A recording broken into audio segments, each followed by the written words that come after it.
+1 class തുടങ്ങിയിട്ടും യോഗ്യതയുള്ള ആയിരക്കണക്കിന് കുട്ടികൾ വീട്ടിലിരിക്കുകയാണ്.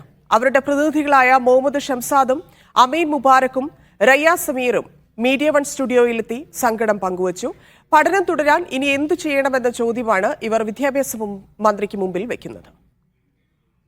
തലസ്ഥാനത്ത് വിദ്യാഭ്യാസ മന്ത്രി മധുരം വിതരണം ചെയ്യുമ്പോൾ ഈ കുട്ടികൾ കയ്പുനീർ കുടിക്കുകയാണ്. കൂട്ടുകാരിൽ പലർക്കും പ്രവേശനം ലഭിച്ചെങ്കിലും ഇനി എന്തെന്ന ചോദ്യത്തിന് മുന്നിൽ ശബ്ദമിടറുകയാണ് റയ്യ സമീറിന്. സീറ്റില്ലായിക എന്ന് പറയുന്ന ഒരു വിഷമം എന്നിലേക്ക് ഒതുങ്ങി നിൽക്കുന്ന ഒരു കാര്യമായിട്ട് ഞാൻ കാണുന്നില്ല.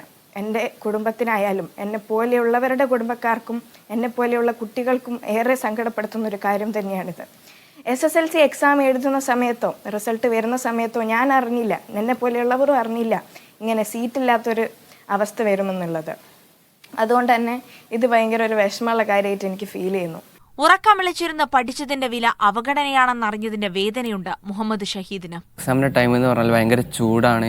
നോമ്പ് നോറ്റ് എക്സാം എഴുതിയ കുട്ടികളാണ് ഞങ്ങളൊക്കെ. അപ്പോൾ അത്രയും കഷ്ടപ്പെട്ട് പഠിച്ച് നമ്മൾ എക്സാം എഴുതിയിട്ട് നമുക്കൊരു സീറ്റില്ല എന്ന് പറയുമ്പോൾ ഫുൾ A+ ഉണ്ട്, എന്നിട്ടൊരു സീറ്റില്ല പറഞ്ഞാൽ വളരെ കഷ്ടകരമായ അവസ്ഥയാണ്.